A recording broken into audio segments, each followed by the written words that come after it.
lorsqu'il s'agira de protéger les Français contre la submersion migratoire.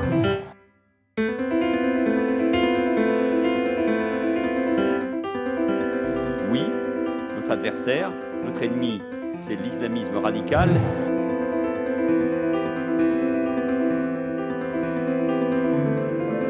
Je ne veux pas de kebab dans tous les villages de France. Nous ne renoncerons pas aux caricatures, aux dessins, même si d'autres reculent.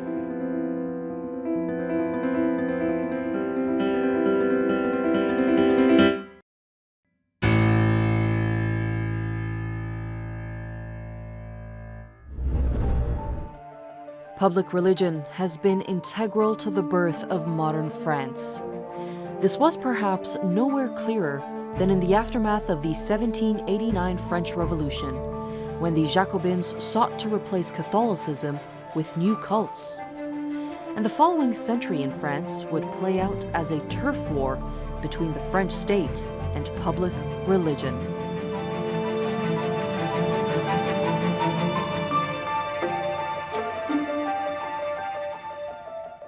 Les premières batailles ont été menées entre les laïcs et les catholiques.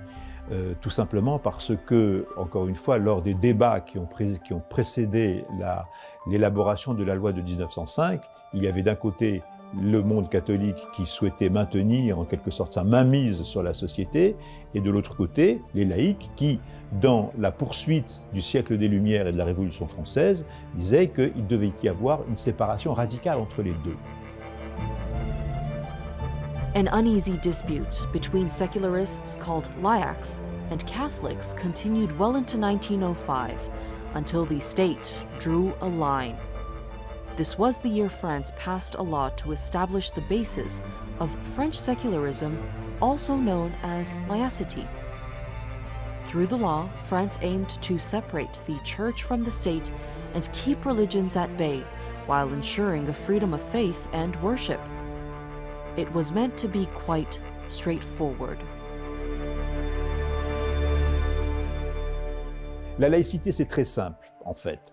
C'est, dans une société, au sein de la République française, vous avez le droit de croire. Vous avez le droit de ne pas croire. Si vous croyez, vous avez le droit de changer de religion, et la loi garantit cette liberté-là.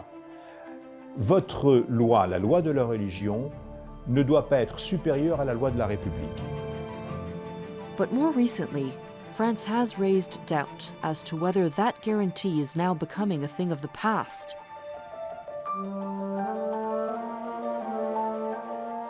C'est-à-dire essayer ensemble de bâtir une organisation qui va nous permettre, je l'espère, je le crois, de construire un islam des Lumières dans notre pays.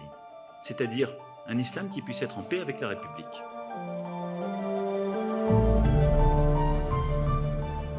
By the turn of this century, Islam had replaced Catholicism as the biggest so-called threat, at least in the eyes of the French state, and many French Muslims have since felt the impact.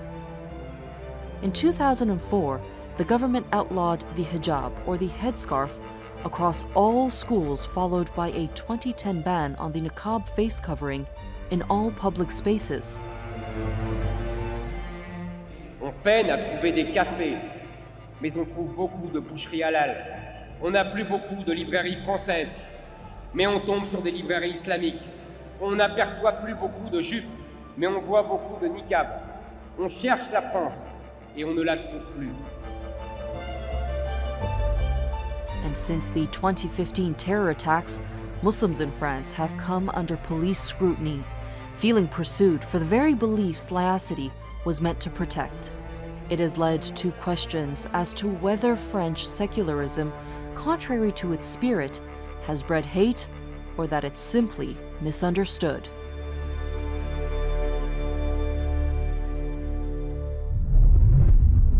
Et ça, c'est important de le rappeler, il n'y a pas de lien mécanique entre le principe de laïcité et le fait d'être victime d'islamophobie. Les manifestations d'islamophobie en France, elles sont multiples.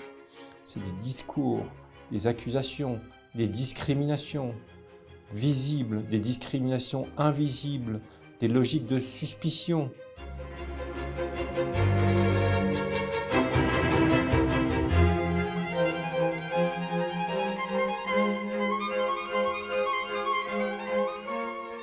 Moi, ça me fait toujours de la peine lorsqu'on me dit que la laïcité, c'est contre l'islam. Pas du tout.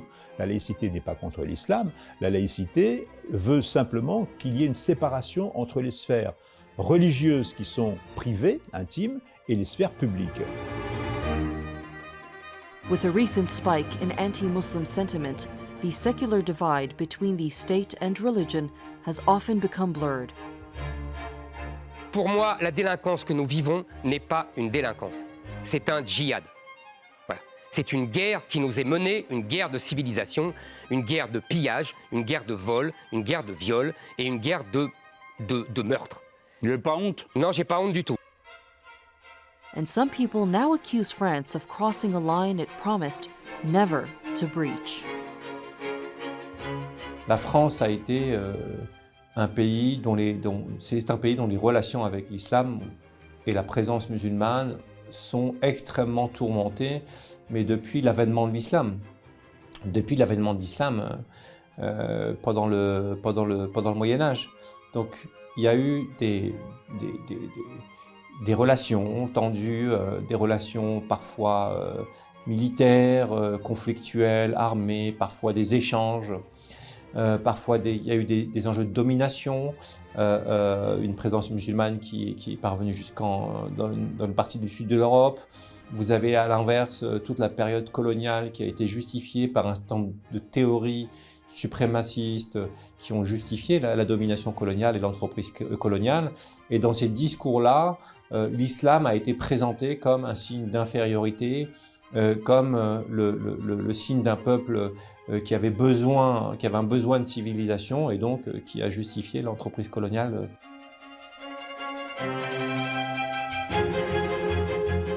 The motto, liberty, equality, and fraternity, coined during the French Revolution, still echoes in modern France as the cornerstone of French identity. But now there are questions whether it's simply a slogan with little relevance in an increasingly diverse outside world.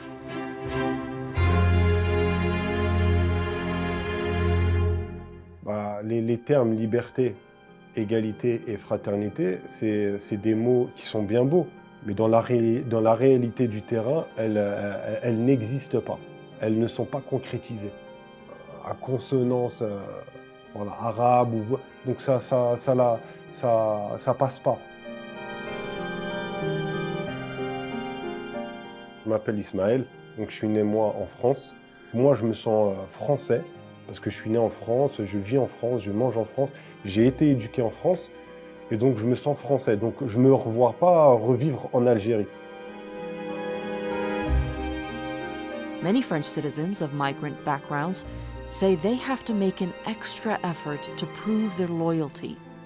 Ismail began working as a safety agent at a Paris airport in 2002 and later became a flight coordinator. He says he faced no major problems until he refused an offer to work for French intelligence. Le 27 février 2015, comme d'habitude, moi je vais au travail et tout, j'étais chez moi. Il y a le facteur qui passe et qui me donne une lettre recommandée avec accusé de réception. Donc j'ouvre la lettre et je vois que c'est le préfet qui m'écrit en fait. Je ne comprends pas pourquoi le préfet m'écrit. Bref. Quand je vois la lettre, je la lis, et là je vois quoi? Je vois qu'en fait on me refuse mon badge parce que mon comportement et ma moralité ne sont pas compatibles avec l'exercice de mes fonctions.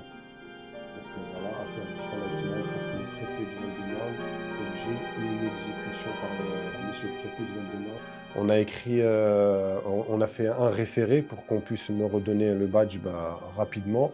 Mon avocat il reçoit les conclusions de l'enquête avec des pages blanches marquées néant. Donc il n'y a rien au casier judiciaire vierge. Et donc, quand on passe en référé, le tribunal administratif, il casse cette décision-là et il me redonne le badge. Donc là ça c'est le premier référé. Donc je retravaille un peu. Mars 2016, la même chose. Donc quand je redépose une demande de badge, on me refuse pour les mêmes motifs. Votre comportement et votre moralité n'est pas compatible avec l'exercice de vos fonctions. Mais j'ai envie de dire, mais de quel comportement et de quelle moralité ?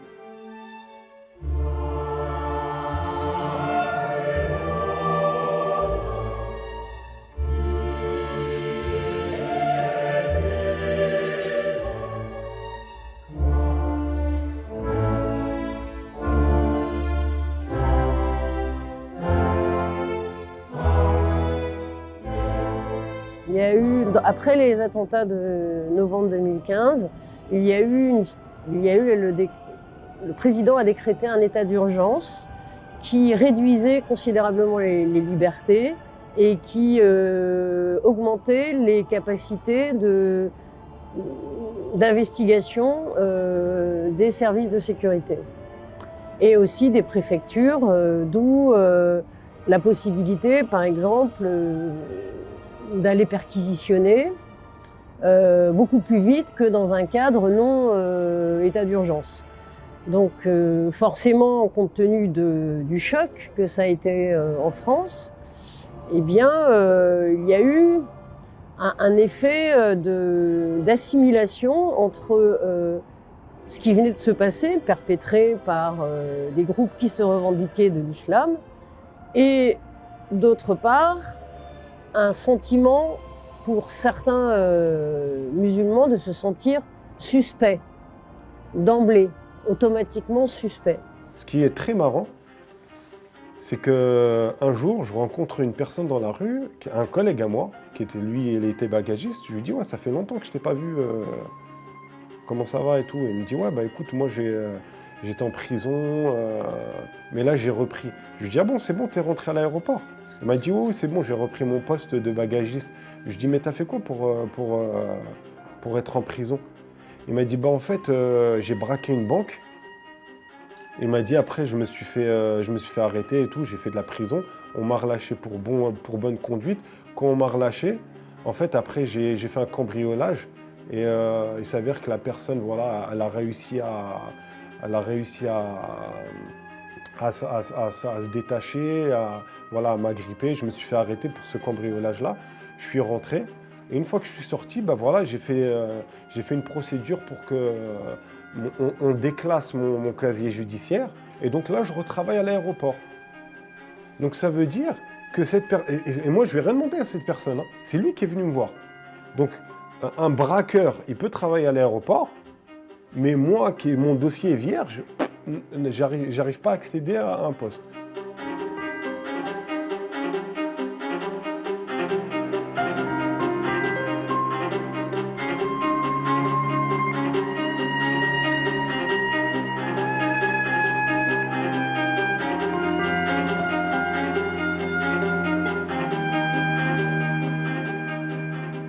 La plupart des immigrés, des travailleurs immigrés qui sont venus, ils ont travaillé dur, ils ont essayé d'éduquer au mieux leurs enfants. Ça ne les a pas empêchés d'être la cible de discours négatifs ou de discours racistes ou de mépris. Leurs enfants, même quand ils réussissent, c'est-à-dire qu'il ne suffit pas d'aller... ça, c'est pas un discours qui cible ceux qui posent des problèmes de comportement. C'est pas ça. T'es né en France. Ben voilà, il y a ta France, elle te rejette. Mais voilà, à un moment donné, la politique de la discrimination, voilà ce que ça a donné. Ça a créé le terrorisme, en fait.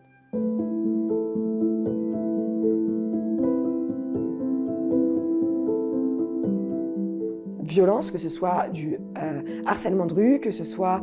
voilà, il y a un moment, et même si on veut parler d'égalité, j'ai envie de dire, il n'y a qu'à voir également sur les plateaux télé, dans la manière dont les femmes musulmanes sont présentées.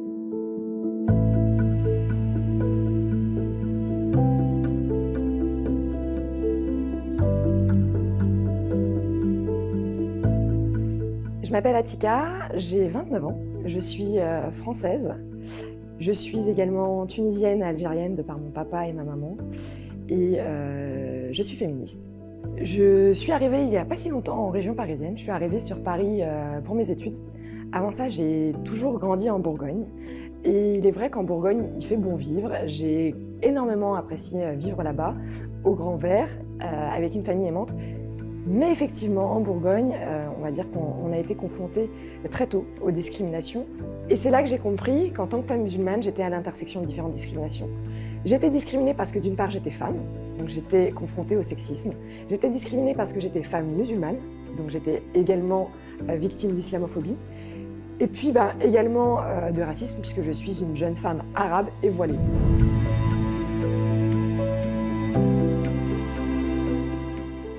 D'après mes recherches, on observe vraiment une logique un petit peu fémo-nationaliste, donc qui consiste notamment à considérer que la France serait le modèle de la libération des femmes, que la France serait la plus neutre et la plus objective en termes d'égalité des droits des femmes, etc.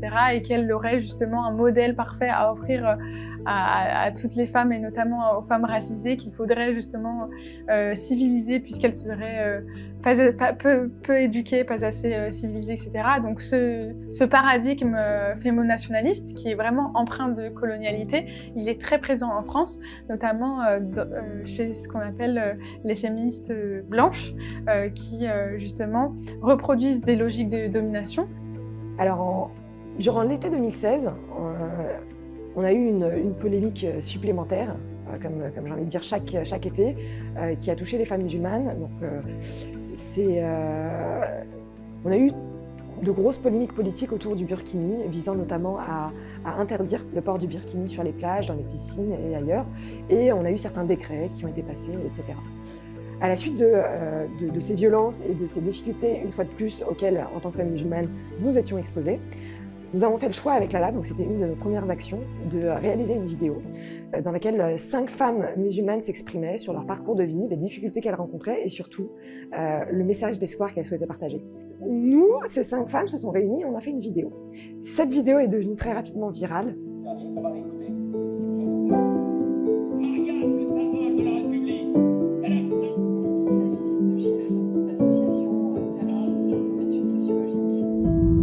Je suis diplômée de normale supérieure, je suis entrepreneur, j'ai des visées internationales. Et malheureusement, c'est ces choses-ci que vous rapprochez de moi. Le message vraiment qui est le mien, c'est de dire, si monsieur, le message qui est le mien, c'est que les femmes puissent choisir librement d'être ce qu'elles veulent être. Et une dernière chose, et j'ai envie de dire que qu'elles soient seins nus ou tête voilée, c'est exactement la même chose. Non, madame. Ce message est passé. Non, madame, je ne le pense pas. Et moi, je ne le pense pas. Ce n'est pas... Vous ce qui est parliez formidable en France, c'est que vous parliez d'égalité. Vous disiez que ma tête voilée ne vous gênait pas. Donc, ce qui est formidable dans notre pays, c'est de pouvoir en parler, d'être en désaccord. Et moi, je vous donne ma vision, sincèrement, franchement. Ça n'est pas, en effet, ma conception de la liberté. Exclusion, discrimination. Derrière, effectivement, les gens me reconnaissent dans la rue. Parfois, c'est positif, parfois, c'est négatif, parfois, ça se termine en insulte. Donc, pas évident. Je fais face également à un cyberharcèlement qui est d'une violence inouïe et auquel je n'étais pas préparée. Je commence à avoir de grosses difficultés professionnelles puisque, à l'époque, je travaille dans une association qui est financée par un organisme institutionnel qui menace l'association pour laquelle je travaille de couper les subventions s'il me conserve au sein de l'association, etc., etc. Donc, c'est là que je prends conscience que des mécanismes de domination se mettent en place, des mécanismes de domination, des mécanismes de paupérisation, des mécanismes de silenciation et énormément de mécanismes où on se rend compte que finalement, être femme musulmane, voilée, et faire le choix de se positionner sur un plateau télé et d'aller exprimer ses idées, et bien parfois c'est profondément risqué.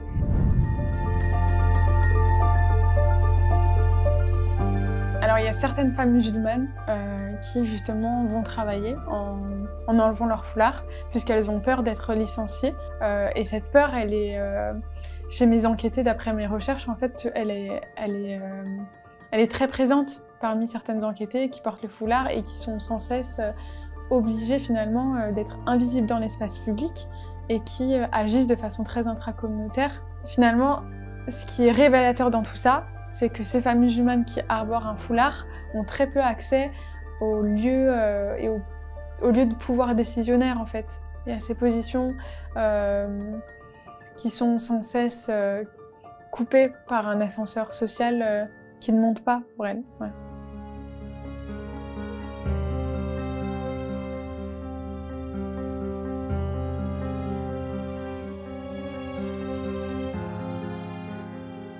C'est marrant, on parle constamment aussi en France de la diversité.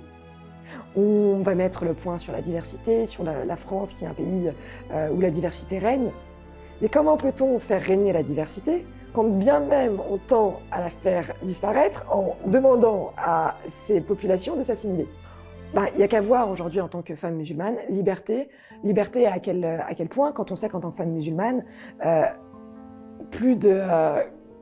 il faudrait revérifier les chiffres, mais 90% des actes islamophobes sont commis à l'égard des femmes musulmanes en France.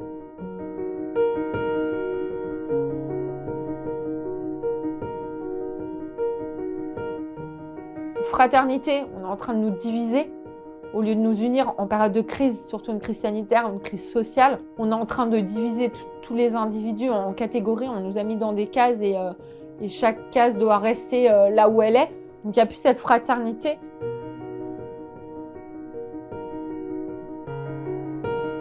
Bonjour, je m'appelle Virginie, je suis née à Versailles, à côté de Paris. Mon arbre généalogique, elle monte jusqu'à 1200 ou 1300 en France.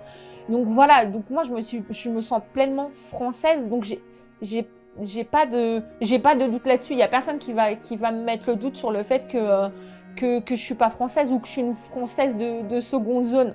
Non, je suis française, je suis musulmane. Certes, ça se voit.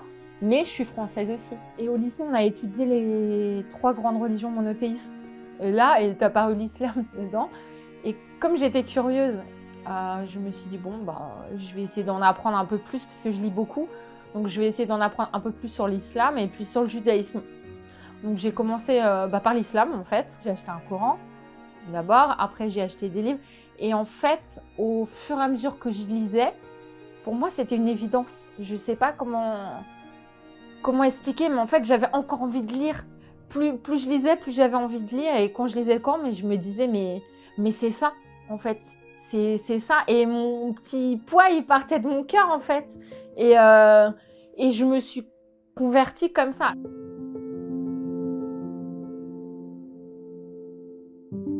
Je ne l'ai pas dit à ma famille parce que j'avais peur qu'ils me rejettent aussi, quoi. Donc, voilà. Mais ouais, je l'ai pas dit.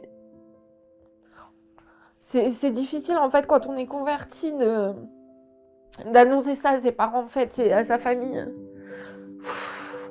Je pense que c'est la peur. On a eu les attentats, on a eu Charlie Hebdo, le Bataclan, tout ça, les conversions qu'il y a eu. Il y a beaucoup de musulmans. Moi-même, ma mère, elle a eu peur en fait quand il y a eu les attentats. Elle m'a dit mais c'est ça la religion, alors que j'étais convertie depuis longtemps.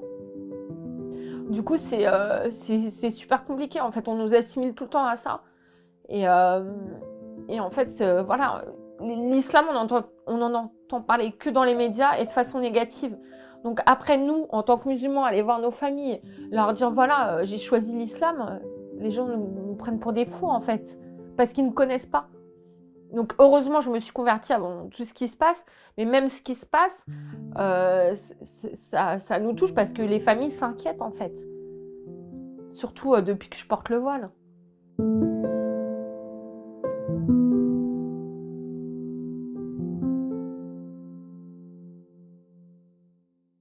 Moi, je me suis lancée dans le milieu associatif et avec plusieurs membres d'associations, en fait, on s'est rendu compte qu'il y avait de plus en plus de femmes qui se retrouvaient dans la rue, avec enfants ou sans enfants, et qu'il n'y a pas assez de centres d'hébergement en France. Et nous, on s'est aperçu que dans certains centres d'hébergement en France, on demandait aux femmes qui portaient le voile de le retirer, si elles voulaient avoir accès aux centres d'hébergement. C'est pas tous les centres, mais c'est arrivé.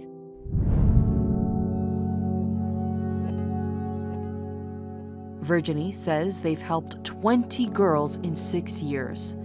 But after the November 2015 Paris attacks, French police stormed her association along with dozens of Muslim homes. Human Rights Watch has since called the raids abusive and discriminatory. C'est arrivé un soir en fait, donc la police est venue, donc en fait ils ont débarqué, donc c'était un couple avec deux petits. Le petit s'est fait pipi dessus, traumatisé, ils ont tout retourné. Et en fait, elle dit, mais vous venez faire quoi? Et en fait, ils ne disaient pas ce qu'ils faisaient. Donc, ils ont retourné tout chez eux. Ils ont cassé les portes, ils ont soulevé les lits, la chambre des enfants, tout ça. Et ils étaient une vingtaine de policiers. Hein. Donc, nous, du coup, ce que j'ai fait, c'est que moi, le lendemain, je suis partie au commissariat pour aller demander ce qui s'était passé. Et ce qu'ils m'ont dit, mais c'est hallucinant, c'est en gros, mais madame, c'est l'état d'urgence, on fait ce qu'on veut.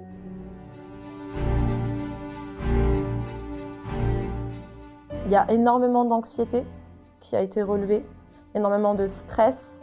On a vu aussi une explosion du nombre de burn-out chez les personnes musulmanes, notamment pendant la promulgation de la loi séparatisme dite renforçant les principes républicains. Je pense qu'à titre personnel, c'est assez destructeur. In 2021, Paris passed new measures to limit and probe cultural associations, especially those run by Muslims. Et moi, j'avais tous les documents administratifs, j'ai tous les documents administratifs de l'association chez moi. Donc je me suis dit, ils vont venir parce qu'ils ont été chez des gens que je connais. Donc je me suis dit, je suis la prochaine. Ça veut dire que moi, pendant 3 mois, j'ai dormi la porte ouverte. Donc je fermais pas à clé parce que je me suis dit, s'ils défoncent, ils vont casser tout le cadre de la porte. Je dormais habillée. Enfin, habillée, je mettais un truc long. J'avais mon foulard à côté de moi. Nous, en fait, l'association, on l'a faite pour aider des femmes en France. En fait, on comble un manque de l'État. Et donc, nous, on est en France. On aide l'État. Et on nous traite comme des coupables, quoi.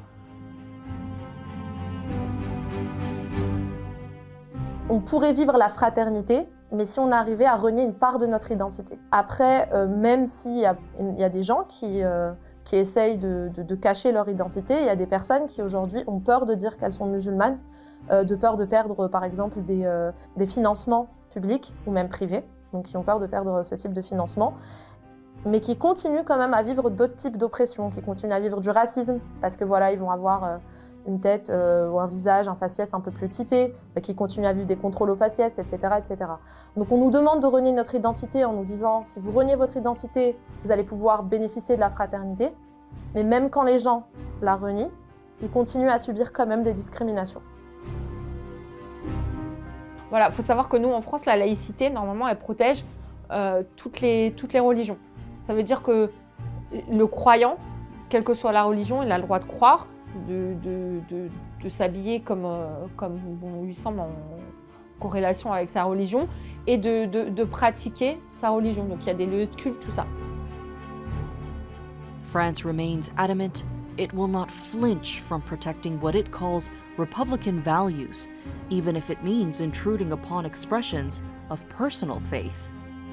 It could well be that laicity has ironically become fundamentalist in the face of France's ever-growing diversity, and that the principles of liberty, equality, and fraternity are now nothing more than mental clouds. La laïcité est instrumentalisée en France aujourd'hui, c'est qu'elle est tellement méconnue du grand public. Je suis convaincue que la France ne pourra être un pays, on va dire, où chacun trouvera sa place, lorsque chacun et chacune sera en capacité de pouvoir vivre de manière épanouie avec ses cultures plurielles et diverses.